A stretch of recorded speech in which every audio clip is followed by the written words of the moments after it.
Donc, bonjour mes petits élèves de 6e. Dans cette vidéo, on va faire la fin du cours sur le chapitre homogène-hétérogène. Donc, comme d'habitude, vous faites pause et vous copiez le cours à chaque fois. Donc, on rappelle, mélange homogène, je vois partout la même chose. Mélange hétérogène, je vois des choses différentes en fonction de là où je regarde dans mon mélange.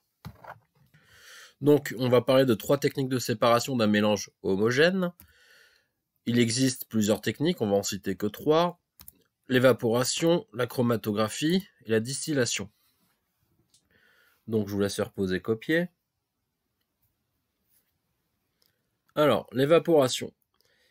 Si on prend de l'eau de mer, une fois qu'on a retiré donc tout ce qui peut traîner dedans, les algues, les sables, les coquillages, etc., même les plastiques qu'on peut trouver malheureusement dedans maintenant, on a un mélange homogène qui contient principalement de l'eau et du sel, parce que je vous rappelle que l'eau de mer est salée. Et donc, pour recueillir le sel, on utilise une technique d'évaporation. Alors c'est toute bête, on met l'eau de mer dans des grands bassins, on appelle souvent par exemple ça des marais salants, puis on laisse le soleil chauffer l'eau qui va donc s'évaporer petit à petit. Le sel, lui, ne s'évapore pas, il reste en bas dans l'eau qui reste, et puis au bout d'un moment, vous n'avez plus d'eau et vous avez à la fin du sel. D'accord? Et vous recueillez des cristaux de sel. Alors je rentre pas trop dans les détails de la technique, mais en gros c'est ça le principe. Et donc ça permet de recueillir le sel. Donc on a séparé l'eau et le sel qui étaient donc ensemble dans un mélange homogène. On a réussi à séparer les deux constituants par évaporation. Je vous laisse faire poser copier. Ensuite la distillation. Alors ça c'est ce qu'un groupe de TP seulement a pu faire en cours. Donc je rappelle le principe, on avait pris du thé, on l'avait mis dans une bouteille, on le faisait chauffer, il se mettait à bouillir. Il y avait de la vapeur qui sortait, qui allait ensuite dans un tuyau au-dessus de la bouteille et qui arrivait après dans un bécher ou une fiole en fonction de ce qu'on mettait derrière. Et on recueillait, on arrivait à retrouver un liquide à la sortie. Alors, elle se base sur le fait que les constituants d'un mélange homogène, donc le thé c'est un mélange homogène, n'ont pas les mêmes températures de vaporisation. Ça veut dire le passage de l'état liquide à solide. Ça veut dire que par exemple l'eau pure bout à 100 degrés, vous allez avoir d'autres constituants qui va, par exemple les alcools vont bouillir entre 70 et 80 degrés en fonction de l'alcool. On va avoir d'autres liquides qui eux au contraire vont avoir des températures pour passer de liquide à gazeux beaucoup plus élevées. Donc on va se servir de ces différences de température pour séparer les constituants. Donc lorsque le mélange est porté à l'ébullition, seule une partie de ces constituants passe sous forme de vapeur. Ensuite, cette vapeur, elle est refroidie et se recondense dans le tube réfrigérant ou tuyau réfrigérant. Nous, c'était un réfrigérant à air, d'accord? C'était notre tuyau. Donc la vapeur, elle passe dedans.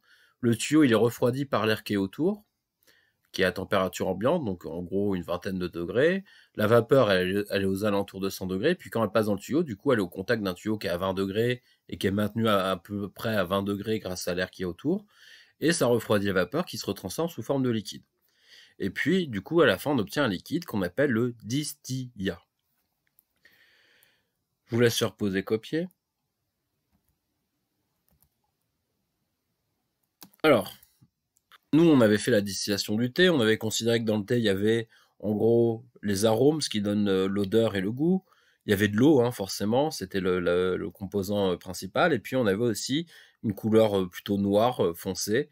Donc, il y avait des molécules, quelque chose qui donnait la couleur. On appelle ça les colorants.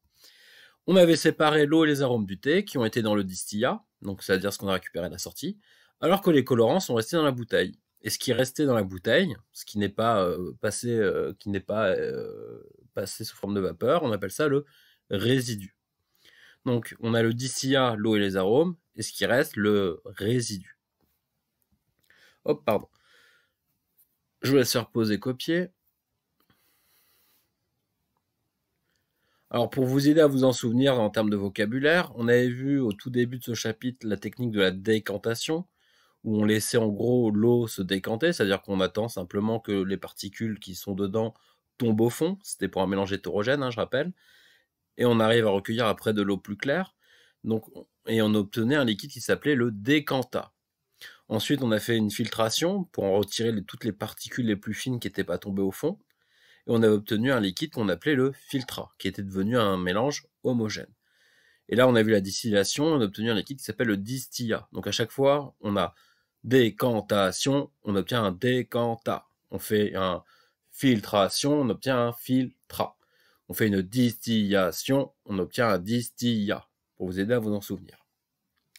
Alors ensuite, la chromato. Alors ça, normalement, vous avez dû essayer de la faire chez vous à la maison, avec plus ou moins de succès. C'était un peu plus compliqué, parce que on faisait ça un petit peu en mode, on va dire, MacGyver. Donc le principe, c'était, on avait pris une feuille de papier filtre, de l'eau salée au fond d'un verre. Sur notre papier filtre, on avait tracé un trait qui était normalement au-dessus du niveau de l'eau, sur lequel on avait mis des feutres, des points faits avec des feutres, et puis on avait regardé ce qui se passait. Donc vous avez obtenu des résultats divers et variés en fonction de vos feutres, du papier, etc. Le principe est le suivant de la chromatographie. Donc je vous laisse faire pause, vous copiez juste le titre. Déjà, ce qu'on appelle le liquide, nous on a utilisé de l'eau salée, certains ont testé avec le vinaigre derrière, on appelle éluant le liquide qui va monter dans le papier. D'accord? C'est un terme technique, éluant, ça se prononce comme ça. Ensuite, ce liquide, l'éluant, monte par capillarité dans le papier. D'accord? C'est quand ça monte, quand vous avez un liquide qui monte dans quelque chose plus haut que son niveau de l'eau, on appelle ça que ça monte par capillarité. Un autre exemple, c'est un morceau de sucre que je trempe dans mon chocolat chaud, mon café. Le café ou le chocolat monte dans le sucre alors qu'il est en dehors du liquide. C'est un phénomène de capillarité. Au passage, il va emmener les liquides colorés avec lui.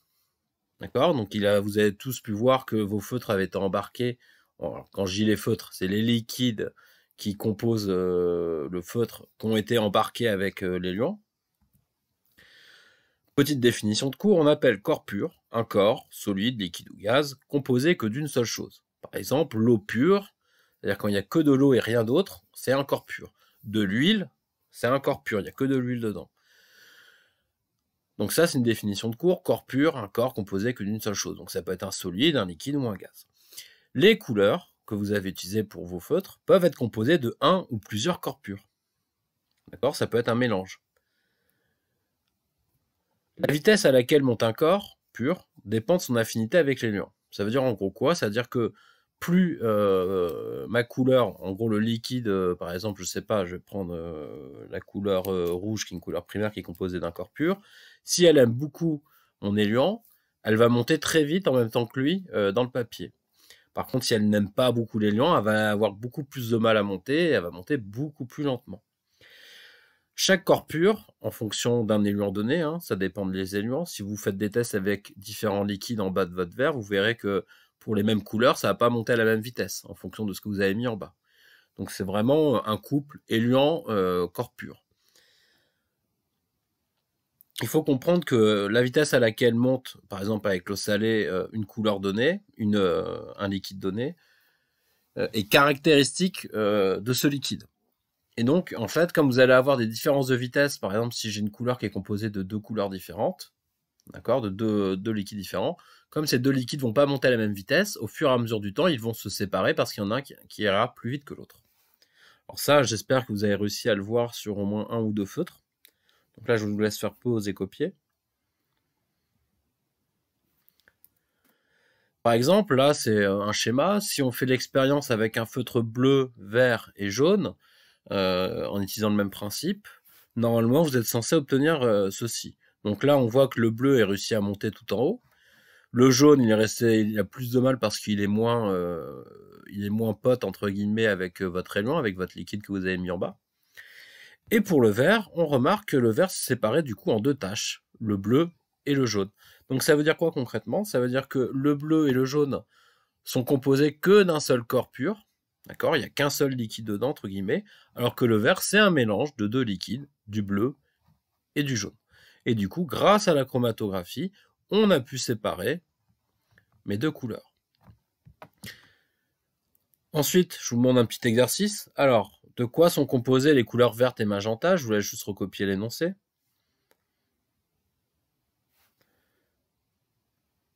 Alors, pour ça, là, pour cette image-là et les images d'après, si vous avez la chance d'avoir une imprimante, couleurs, vous pouvez les imprimer pour pouvoir les coller dans votre cours, sinon c'est pas grave. Vous pouvez coller à la place de ce schéma-là votre feuille que vous avez fait vous-même avec votre expérience pour voir les différents résultats. Donc là, je vous demande la question, le petit exercice est basé sur cette photo ici. Donc ça, c'est une expérience que j'avais faite, je crois, il y a 2 ans. Donc là, j'avais mis un mélange d'eau salée, j'avais testé la couleur jaune à gauche, rouge ici, verte ici, et magenta ici.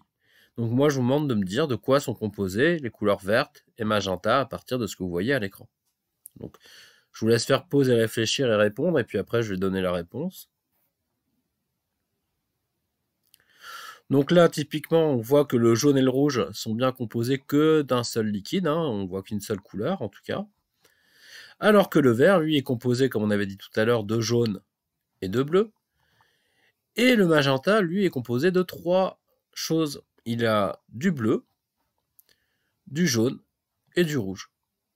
D'accord? Donc en gros, le vert composé de jaune et de bleu, le magenta composé de rouge, jaune et bleu. Voilà, donc je vous laisse, si vous avez eu la chance, vous écrivez la correction. Si vous avez pu imprimer, tant mieux pour vous. Ça, c'était la dernière vidéo sur toute la partie sur l'eau. On verra là, quand est-ce qu'on reprendra les cours. On essaiera peut-être de refaire 1 ou 2 TP sur l'eau, au moins 1 ou 2, au moins 1 qui sera cool. On verra en fonction du nombre de semaines qui nous restent. Pour les semaines à venir, on va travailler, je pense, sur le système solaire. Je suis en train de voir comment je vais vous faire travailler. Donc là, cette vidéo-là, c'est à faire pour la semaine du début avril, donc la semaine prochaine. Là, on est vendredi 27 mars, en tout cas chez moi. Donc, vous me faites ça la semaine prochaine.